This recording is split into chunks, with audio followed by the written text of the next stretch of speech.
Good morning, class. Today we are going to learn functions of stock exchange. Okay, what is the functions of the stock exchange? Not the stock exchange, actually. SEBI, Security Exchange Board of India. The functions of stock exchange दूसरा है, ठीक है, और functions of SEBI, Security Exchange Board of India दूसरा है, ठीक है. सेबी जो है वो उसके 3 इम्पॉर्टेंट फंक्शन है. ये एग्ज़ाम में अलग अलग फंक्शंस भी आते हैं और तीनों भी आते हैं, ठीक है. बहुत इंपॉर्टेंट पॉइंट है एग्ज़ाम पॉइंट ऑफ व्यू से. इसके जो 3 फंक्शंस हैं, नंबर 1 फंक्शन है रेगुलेटरी फंक्शन. नंबर 1 फंक्शन क्या है? Regulatory function. इसका मतलब रेगुलेटरी का मतलब है रूल्स एंड रेगुलेशंस बनाना, ठीक है.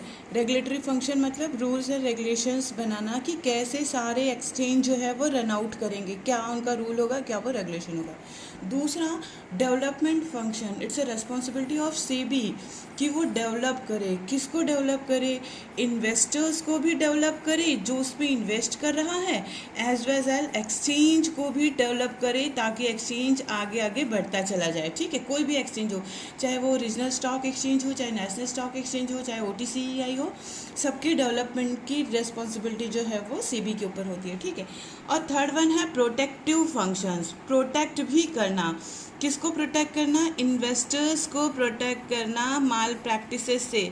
क्योंकि जो बीच में होते हैं ना एजेंट, जिसको हम बोल सकते हैं ना डीलर्स और एजेंट ब्रोकर जो होते हैं, ये बहुत ही चीट कर जाते हैं स्पेशली अपने क्लाइंट के साथ. So that's why protective function भी करती है. तो इसके 3 मेन फंक्शन हैं. पहला रूल्स एंड रेगुलेशन बनाना, it is known as the regulatory function.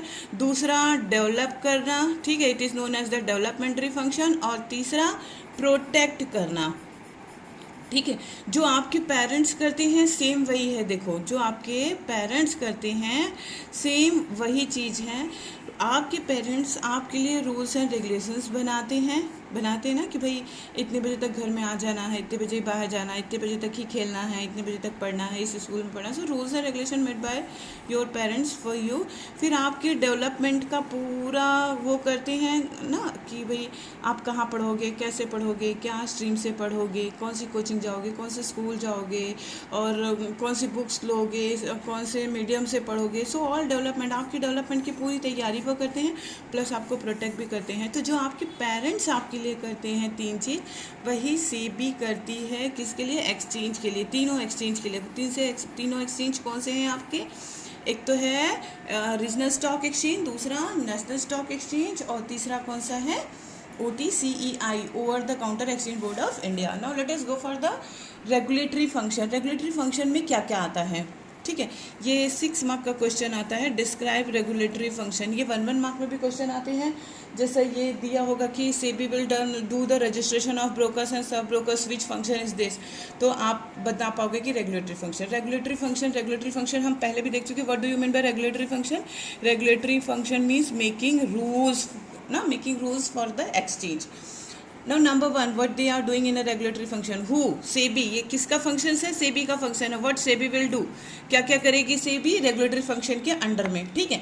Number 1 registration करेगी. किसका रजिस्ट्रेशन करती है? ब्रोकर्स का, सब ब्रोकर्स का, और अदर अगर कोई और उसमें मार्केट में एंटर करना चाहता है तो सबका रजिस्ट्रेशन करती है SEBI, ठीक है. Number 2 registration of collective investment schemes भी रखती है. मतलब जैसे ये है ना LIC कलेक्टिव है ना, कई लोगों का मिला के जॉइंट पॉलिसी होता है, बिजनेस पॉलिसी होता है, तो कई लोगों का मिला के भी पॉलिसी बनती है. तो रजिस्ट्रेशन करती है. कलेक्टिव इन्वेस्टमेंट स्कीम्स का भी रजिस्ट्रेशन करती है ना. सिंगल का तो करती है, कलेक्टिव का भी करती है, ठीक है. क्या कर रही है? रजिस्ट्रेशन कर रही है. देखो, कोई भी अगर एंट्री करेगा सेबी में तो उसका रजिस्ट्रेशन होना मस्ट है. जैसे कोई भी स्टूडेंट अगर स्कूल में आता है तो पहले उसका रजिस्ट्रेशन होता है, फिर एडमिशन होता है. तो जो कोई भी अगर एंट्री कर रहा है इंस्टीट्यूट में तो उसका रजिस्ट्रेशन होना मस्ट है. तो ये सेबी, ये काम कौन कर रहा है? ये काम सेबी करती है, ठीक है. वो किसी भी एक्सचेंज में एंटर करे, चाहे वो BSE में जाए, चाहे वो NSE में जाए, चाहे वो OTCEI में, किसी में भी जाएगा तो उसका पहले रजिस्ट्रेशन कराना पड़ेगा. और रजिस्ट्रेशन कौन करेगा? रजिस्ट्रेशन सेबी करेगी, security exchange board of India. Now third one regulation. देखो, अभी तक रजिस्ट्रेशन कर रही थी, है ना, अब रेगुलेट कर रही है, रूल बना रही है. Regulation of stock broker. Broker कैसे काम करेगा इसका रूल बनाएगी. पोर्टफोलियो ऑफ एक्सचेंज, कैसे एक्सचेंज किया जाएगा विद इन 2 days, जैसे T+2 हम लोगों ने देखा, T+5 हम लोगों ने देखा, T+7 हम लोगों ने देखा।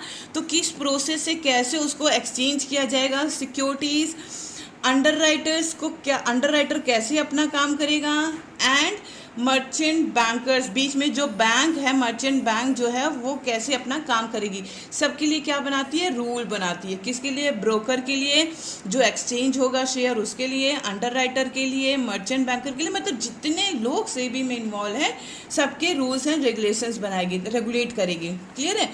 Next, regulation of takeover bids. Bids का मतलब क्या बोलते हैं उसको हिंदी में, बोलियां लगती है ना कि जैसे वेजिटेबल मार्केट वगैरह में बोली लगती है भाई हम 50 रुपये देंगे। आप लोगों ने मूवीज़ वगैरह में देखा होगा, जैसे बंगलोज की बोली लगती है हम 5 लाख देंगे, तो कोई कहता है हम 5,25,000 देंगे, तो कोई लगता है हम 5,50,000 देंगे। सो वो जो लगते हैं उसको बीड्स कहते हैं। ठीक है, बोलियां लगना।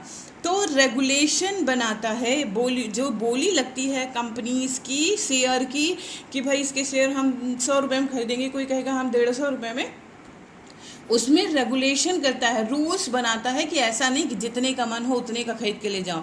अब वो मतलब 200 रुपये से ऊपर नहीं चढ़ना चाहिए या 10 रुपये से नीचे नहीं चढ़ना चाहिए। जैसे आप लोगों ने इकोनॉमिक्स में पढ़ा होगा, फ्लोर, प्राइस फ्लोर, और है ना, प्राइस फ्लोर पढ़ा है कि भाई इतने से ऊपर नहीं जा सकता, इतने से नीचे नहीं आ सकता। तो यही है बीड्स, उसको क्या करता है, रेगुलेट करता है। बोलियां जो लगती हैं उसके ऊपर रेगुलेशन बनाता है कि इस शेयर की वैल्यू इससे ज़्यादा या इससे कम नहीं हो सकती। ठीक है। लिविंग फीस, अब इतना काम कर रहा है बेचारा तो कुछ ना कुछ तो लेगा, फ्री ऑफ चार्ज तो नहीं करेगा ना, तो क्या करता है, छोटा मोटा फीस चार्ज करता है। और अदर चार्जेस, मतलब जो कुछ भी चार्जेस लगते हैं छोटे मोटे वो सब चार्ज करता है, एक्ट के तहत करता है। ये नहीं है कि चाहे जितना हो उतना। ठीक है, एक्ट में जितना लिखा होगा कि भाई इसका ब्रोकर का रजिस्ट्रेशन करने का इतना लगेगा और ग्रुप इन्वेस्टमेंट का इतना लगेगा, तो फिर वो उसके हिसाब से चार्ज करता है अकॉर्डिंग टू एक्ट।